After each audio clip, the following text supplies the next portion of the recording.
Hey everybody, happy Thanksgiving Eve, and I am pleased to present my longtime friend and now council member-elect. I love the sound of that. Kalimah Priforce. Congratulations, council member. How you doing? Good. I'm good. Good to Awesome. be here. Hey, good, great. I'm better for having you here. Now, I want to read off to start. This is a celebration of his achievement, folks. His bio from LinkedIn. Just a kid from Brooklyn, which sounds like a line from Captain America, but at any rate. They got it from me. Kalimah Priforce is a serial entrepreneur and the nation's foremost hacktivist educator. By utilizing hackathons as breakthrough educational models, Kalimah engages low-income and low-opportunity youth and their communities to solve the world's biggest problems through technology and innovation. As an early pioneer of the Learn to Code movement, he is a leading expert in closing the digital divide. His upcoming memoir, How to Raise a Hacker, reveals his formidable journey from the group homes of Bedford-Stuyvesant to the badass boardrooms of Silicon Valley. Launching his first tech venture at 16 years old, which sold before his 20th birthday, he became the founder and CEO of KEE-no Labs as an echoing green-funded social enterprise that introduced the first internationally televised hackathon to millions across the globe for the MSNBC mini documentary Swimming in Their Genius, and is the central figure for the award-winning indie film Code Oakland. As a senior fellow for Fan Jones' Yes We Code, Kalimah presented the first hackathon on behalf of Prince to the Essence Festival to celebrate the 30th anniversary of Purple Rain, and has been featured on Forbes, Black Enterprise, Essence Magazine, PBS, KQED, NPR Radio, and the front pages of USA Today for his groundbreaking work.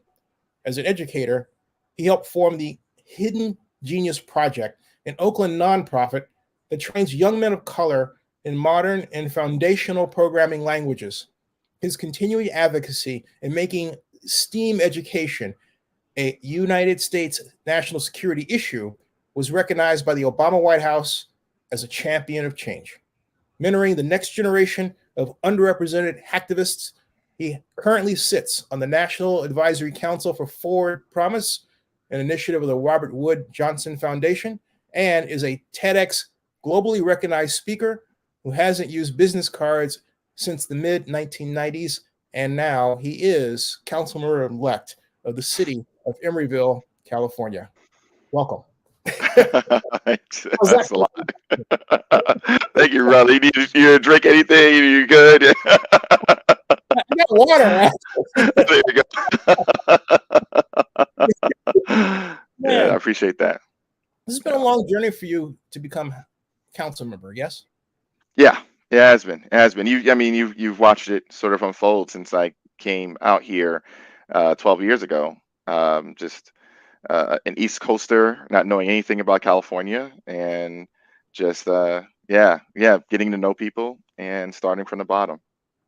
What was the aha moment this time around when you said, I'm going to run again, and how did things work out to where it's different now than in the past? When it run again in terms of, I'm sorry. I mean, when I decided to run? Yeah. Well, so I have to be honest. Most of my view on politics has been very national.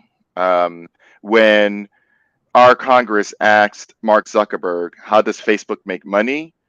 And it became the meme that was circulated amongst Hacker News and several other blogs, and then of course everyday people were going, "What is going on here?"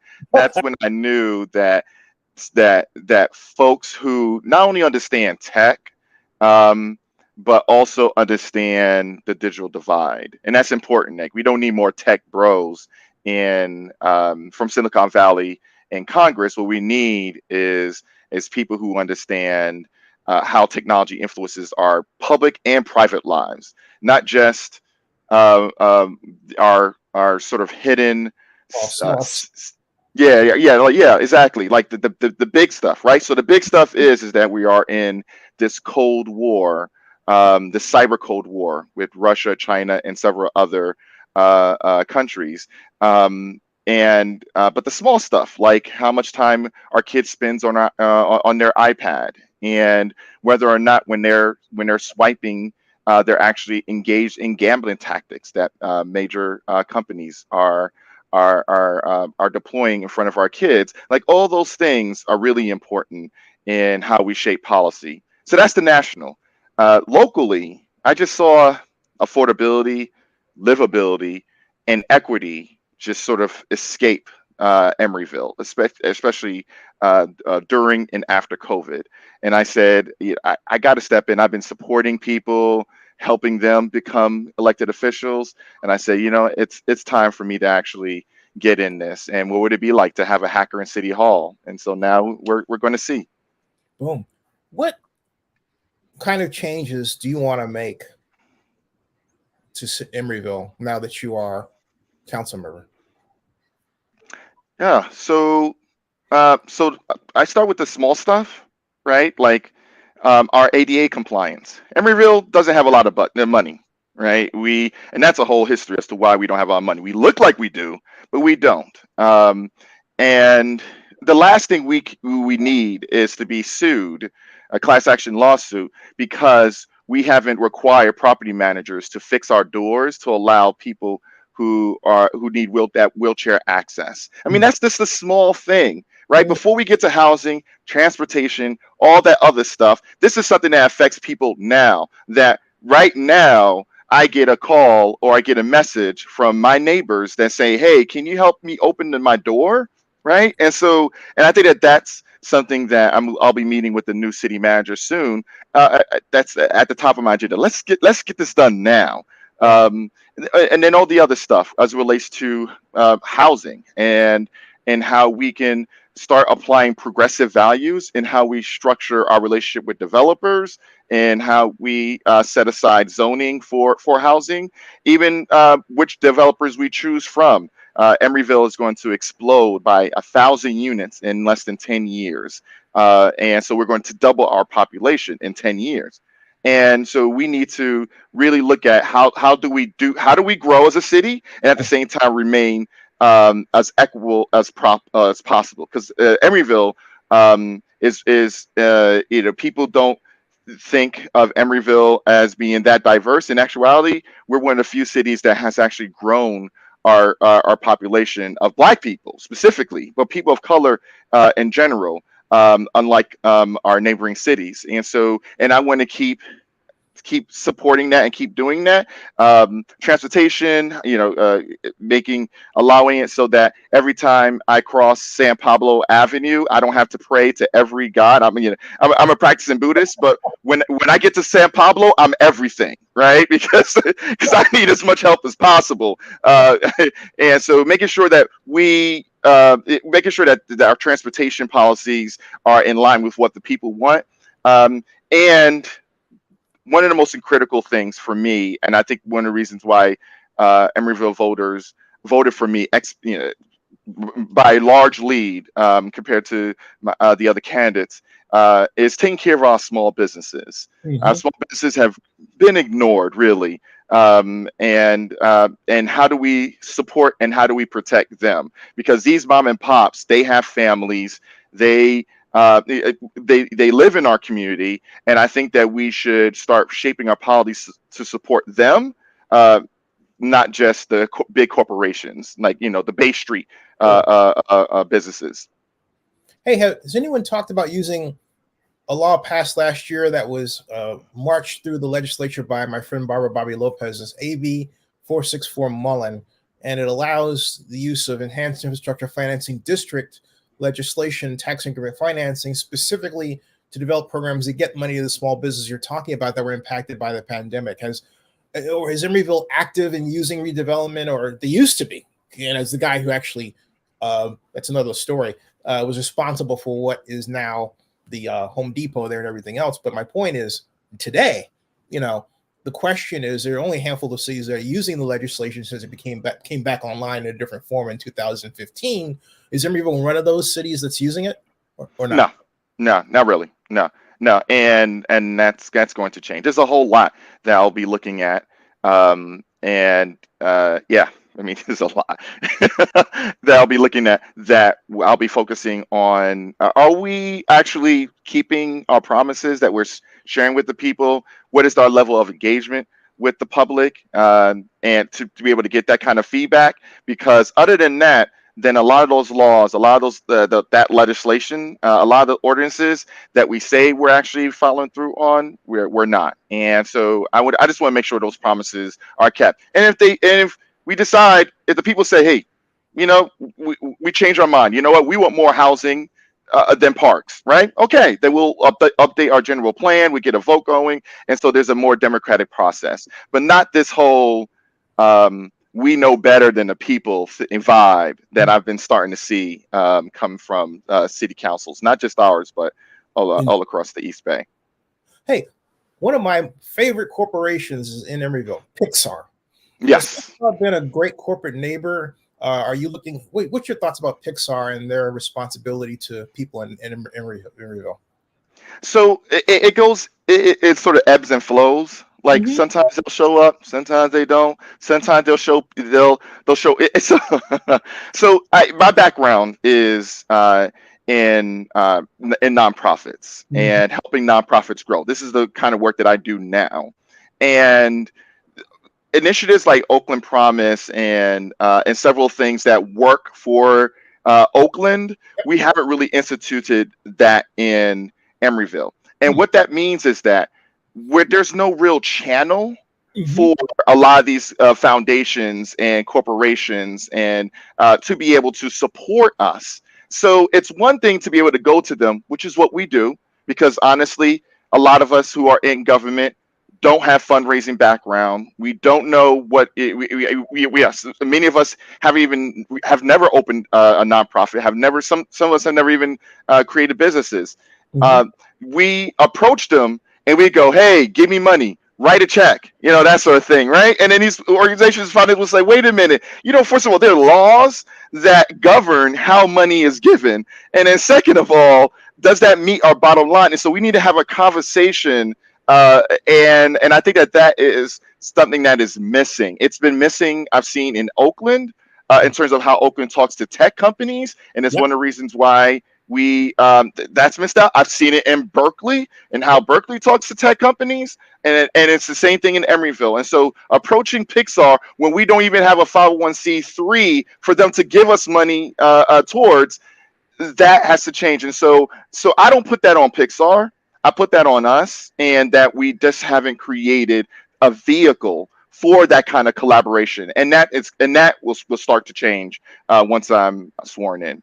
You said something that struck me, and let me ask, do you think that the real problem in all of this is that in Oakland and Emeryville in particular, San Francisco to a lesser degree, I think, people who are not in tech have a weird understanding of tech? They think, oh, they've got all the money. Let me give you an example of what I'm talking about. It has to do with Howard Terminal.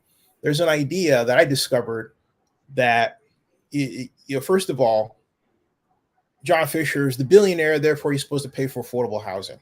Well, anybody that has done spreadsheets for developers over the decades knows that in order to make housing affordable, there's a gap you have to finance between what it actually costs to build the building and what it will cost to live in it.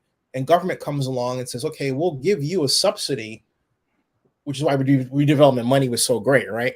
To fill that gap, to build it. But this new thinking is, we want you to pay the whole damn thing, okay? It doesn't matter if it pencils out or not. You got to pay for it. And everyone's looking at Oakland and kind of like, huh? What? And so my point is that the case as you found it, and where did we go wrong? I think this is a skill set. I think this is, I'm sorry. It's like a soak the rich. That's how it's. Yeah. So I think it's a skill set issue, right? And that's why sometimes I don't take a lot of things personally. If anything, I've been the great explainer for my neighbors, for other folks, when it comes to why City Hall functions the way it functions, and then at large in terms of the East Bay, in terms of government and the relationship between government and tech. That explaining that to my tech friends, and they go, well, why why am I faxing anything, right? And so like trying to explain that, I'm really and so trying to do that, that I place it back on skill set, that sometimes it's just a matter of somebody unplugging something and plugging it into somewhere else, and then saying, okay, there you go, problem solved, right? And so I think that that's what it is that we don't really, and which is great. Like, we have a strong activist tradition in the East Bay, particularly in the Bay Area, generally. And then we appoint activists, which is great, in a sense that, especially after this swing of votes that happened, that progressive movement, I think for the first time has a platform that is amazing, from mayorships to district attorney to state senators. It's great, but we still need to have conversations with folks. And so Silicon Valley Community Foundation, for example, is one of the largest, if not the largest, nonprofit foundation in the country. Most people don't know that, right? And so, but the way that the money works there is they are thinking a particular way about how we engage government and nonprofits and that sort of thing. And nonprofit organizations, they have to update how they communicate to organizations, to foundations, and then government is just, they don't even know who to talk to. They don't know how to approach things. And I think that it's an issue of skill set. So I tell people, don't take it personally. They just don't know how. Now that you're starting to see people who do know how, but then comes how do they get elected, right? And so I think that my election was really important in trying to bridge all these different worlds, and that's what I'll be doing from the front end, with the relationships I'll be forging, but especially on the back end, I'll be doing a lot of back end stuff of having people sit down with one another, and I said, hey, you here, Mr. Government person, Miss Government person, and Corporation A and Corporation B and Foundation C and Foundation E. Hey, let's all talk about how we deal with the unhoused population, right? Let's talk about how we deal with, and I think that that's the thing. Without that, and this is really important, Zin, without that, and I'll take education for example, right? So corporations will say, the big techs will say, okay, we want better STEM classes and courses, and we want to see development. And what happens is that they'll talk to our school districts, and our school districts, they'll use the money, right? And the money will go one towards consultants, because they don't know what they're doing. The consultants are, they sometimes they don't know what they're doing, right? Because so the people who don't know what they're doing are trying to vet the people who don't know what they're doing, and then you have, I'm sorry. They take your watch and tell you what time it is. Exactly, right. And so you have that, and then you have and then you have the outcomes, right? And the outcomes are so unimpressive. For example, right, as much money as some tech companies give to our schools, why isn't there a STEM lab in all of our schools? Right. And then we'll go, oh well, and then you hear the excuses, oh well, we, and then, yeah, but the money's dried up already.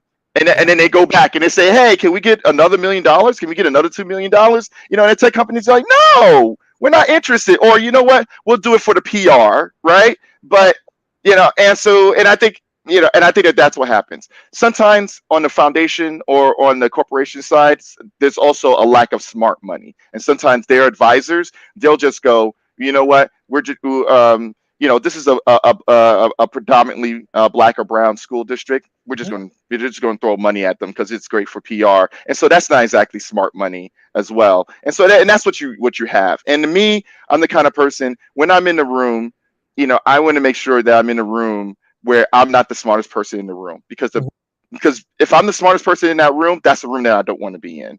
Yeah. And so I want to make sure I'm dealing with a whole lot of smart folk who are also figuring out how to solve big problems in big ways, and are and are courageous in doing that. And so I think that that's hopefully that's answered your question as to why there's this dysfunction. Skill sets, sometimes a lack of communication, no vehicles to protect everyone involved. And just creative thought. Yeah. Hey, what kind of office will you have in terms of? I mean, I don't know how they give you, how much of a budget they give you, but do you have ability to have a assistant or policy people? How does that work in Emeryville, say, versus Oakland, which gives you a big budget and all that stuff? No, we don't have anything. We can't afford anything. Yeah, we can't afford anything. So so on top of being council member, I'll probably be the communication person. I'll probably be the person that helps with education. Like no, we do have an incredible city hall staff, and I'm continuously impressed by them. But we don't have the funds. Yeah. Have you ever thought of offering an internship, maybe to partnering with Cal, Go Bears, and maybe the Goldman School or something like that, just as an idea, you know? Yeah, there'll be a lot of things that I'll be doing. Yeah. Yeah, no spoilers, Zeddy, no spoilers. But no, there's a lot of collaboration. I think everyone has been kind of isolated when it comes to the kind of folks who we could be talking to help fill in some of those gaps. Hey, what do you think the future is going to be of the Emeryville public market and the Amtrak that's coming through there? There's been talk. There's a hotel now. Is it going to be more dense? What's the future going to look like? And are you happy with that future? So we're right now the last city council meeting, which shade time. A council member told me, "Oh, do you even watch any of our council meetings?" Yeah, it's like that, right? Emeryville politics. Yeah. So anyway, shade aside, that there was that during the meeting, it was down to two developers for this Christie Avenue development that we plan to do right behind Public Market, and so there's going to be a lot of activity there in terms of building and constructing, and anywhere between I think the developer that everyone's leaning towards, it's about 400 units that so it's going to be very popular, and I live right around the corner from there. So you're cool with that additional density and everything, or not cool, or how do you see that now that you're council member from that new lens that you've got? I'm a fan of density. Well, I mean, you talk to a New Yorker, right? I'm a fan of density, but it's got to be done right. It has to be healthy. It has to be a level of community engagement, and what I mean by community engagement, it's not, it's just like a sort of a talking point. It means how well are the property managers going to, since these will be rentals, right? And so how these property managers actually create events, have spaces that are for the community. How quick can they change things around? I mean, I was hearing stuff at that last council meeting about stuff that I was like, the people don't want that. Like, what? Like, this is what you think people want. I'm just like, it's just like, like when you talk to people, they anyway. So it's how well do you develop a community when you have all these people, and what you don't want is that you have all these units, and then there's a skeleton crew that could actually deal with, oh, my mailbox just got broken into, right? Or where's the security going to come from? Are we asking that question, right? Or like all these different things that pop up. How well how great of stewards are they towards serving rental units, and those rental units being the affordable housing, the affordable rental units. How are you talking to them as well as those who are in the below market rate units, as we label them? Let's talk police force. How, from your perspective, well fortified or not, and you sort of answered that question from a funding perspective, is the police force, and how are their tactics from your point of view What would you like to see improve? What do you like? So I'm not sure if you saw that the Instagram of when there was the Oakland mayoral candidate forum, and they came to my church, to Saint Columba Church, and I was outside of the church with my sign, with one of my signs, and I was like, "Welcome to Emeryville," because everyone, we were like a block away from Emeryville, and I said, where our police are the wokest, our politics are better, our taxes are better, and and so, and I believe that, Are you huh? trying? Are you trying to annex Oakland? Well, I'm just saying, I can provide a really great selling point for anyone who's interested in moving to the East Bay to consider Emeryville. But yeah, but I believe that our police are actually really amazing. Now, the moment they yeah, are caught, or I hear about them, like, racial profiling, or them messing with a brother or a sister, or like, or anything against the like anything, yeah, I'll jump on top of them. You guarantee that.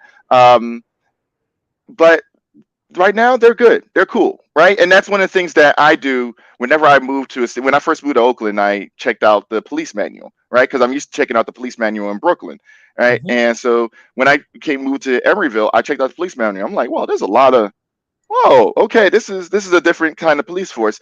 And working with them through Neighborhood Watch and seeing how they operate, they're great. They also have a huge, sizable amount of our budget that goes towards them, so they should be great, because we're definitely are paying a top dollar. But I think that when it comes to how to progressively manage our police force, I said on a campaign trail that we need to focus more on providing our officers with more tools than toys. And I Yes. think that and the toys tend to be militarization, right? Like these armed vehicles and these this, that, and and these, that sort of thing. And I think that we need to look at much smarter tools to provide to them. And I think that that's the best way for us to curtail crime. And also, somehow, crime and how we deal with crime is the moment that the police meets the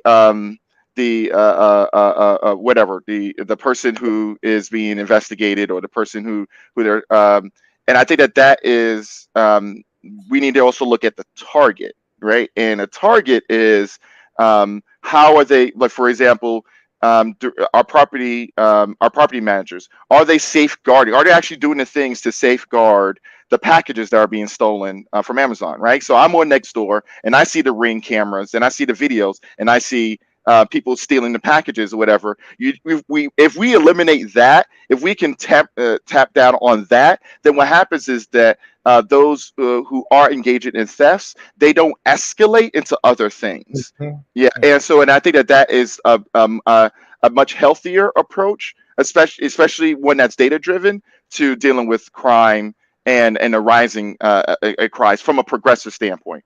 Yeah. Hey, let me ask you, uh, what does it mean to be progressive? Because I hear that Mm, term a lot, It's a good and question. the reason I ask, however, is that, and I'll just throw this out there. uh, yeah, well, it's something important to because we're all Democrats, Yeah. Yes. and I see a dwindling representation of African Americans in the California Democratic Party. Hmm. Yet we're progressive. I see Mm, more homeless than ever, and yet we're progressive. I see more cities not understanding how to use their tools to solve problems like homelessness hmm. and financing for the police, and yet we say we're progressive. So, what does it mean to be progressive? Because what I see, and you can just hammer if you think that I'm wrong or use examples, but I don't see good examples of progressives taking over cities and making them run better than they did before. What is going Yes. on? And what Yeah. I feel going on basically, and I'll complete this just so you understand where I'm coming from. Hmm. I feel it's a crisis of anti-intellectualism. In other Hmm. words, we're professionally trained, okay, Yeah. particularly me as urban planning, Yes. But I feel that people who take the reins as progressives, for the most part, come from other areas of life. They're frustrated with maybe they couldn't pay the rent and things that we all go through. I get that. But then they come in, and because they're so angry, they're actually derisive of a professional class. And therefore, because of that, are not interested in really solving the problem from a professional perspective. Mm-hmm. Am I right or wrong? Mm-hmm. You'd be wrong. Yes. Yeah. No, I agree with you. So what is considered progressive is, that's a more nuanced, complex question. So for me, And for the record, I'm going to yes. be. Yeah. So for me, progressive is systems change. And so the way that we haven't been around as a country we haven't been around long, right? And so like I remember I remember when I checked in at okay, I remember there was a hot day at the University of Oxford at my dorm, the Trinity College, and I remember I thought it was so hot.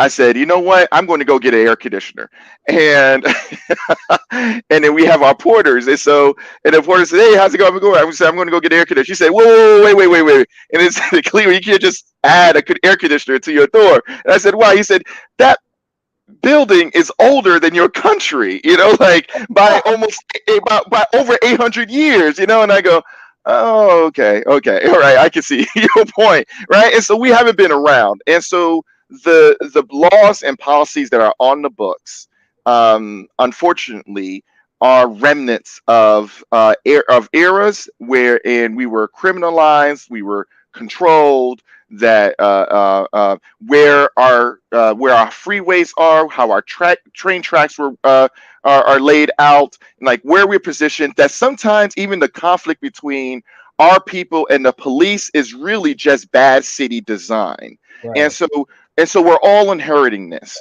And I think the progressive argument is, okay, so what is it that we could do to change things? Like how do we change the way we vote? How do we change the way we eat? How do we determine where supermarkets are laid out? How do we change? Like all those things.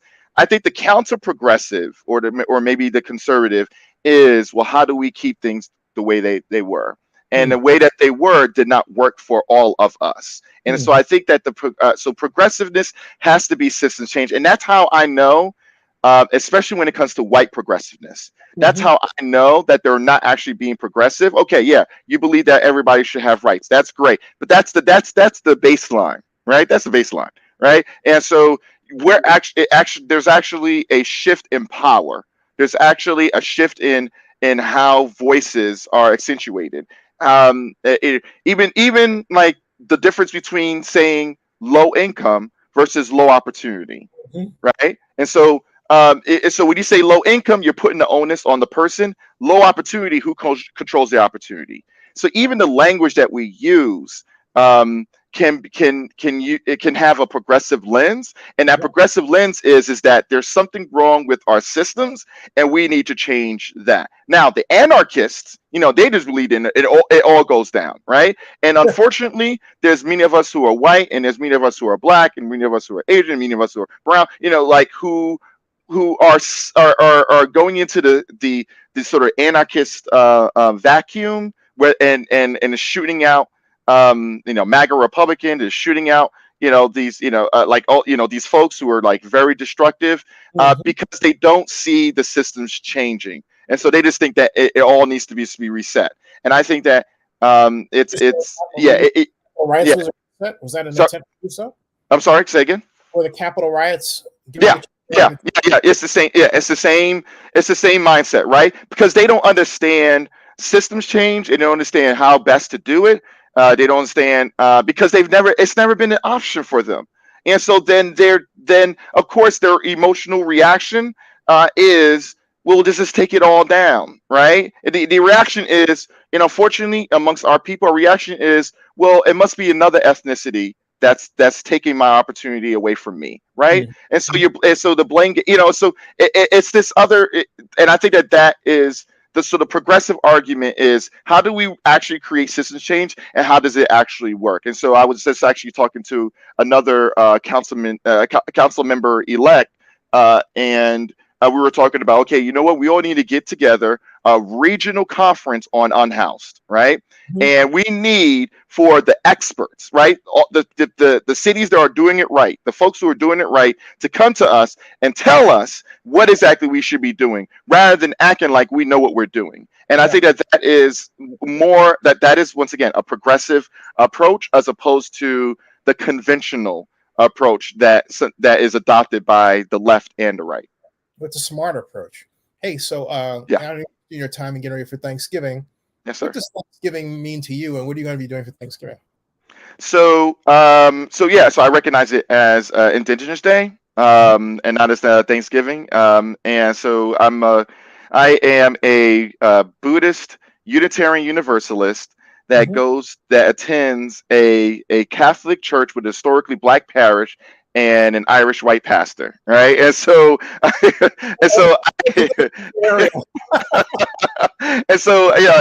for me, inclusion is something that's really important. And when it comes to this time of the year, I tend to reach out and connect with as much folks as possible, and especially when it comes to the dinner. So after this, I need to be working on my vegan mac and cheese that my daughter's been looking forward to.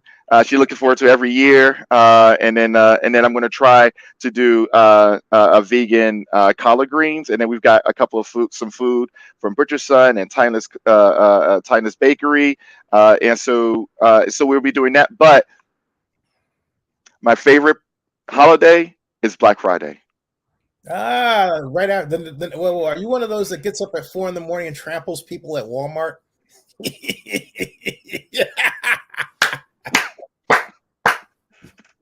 So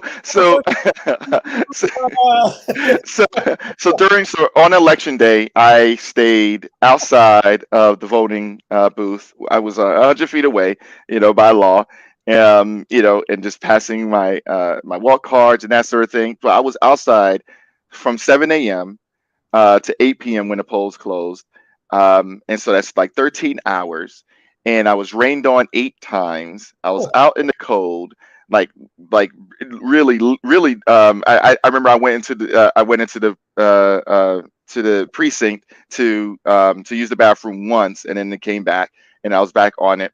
When people say, "How could you do that? Like, how could you have stayed outside and endured something like that?" And I say, Black Friday trained me, right? And so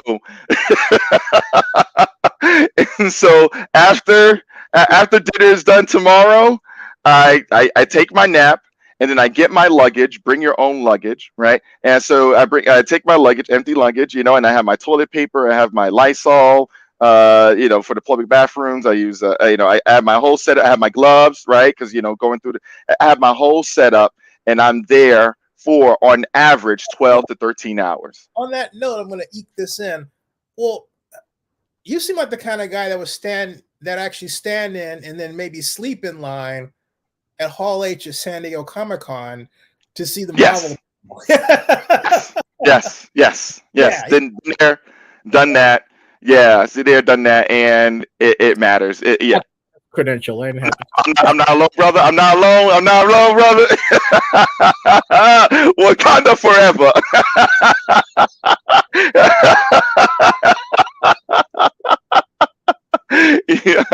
Yeah, I'm that brother.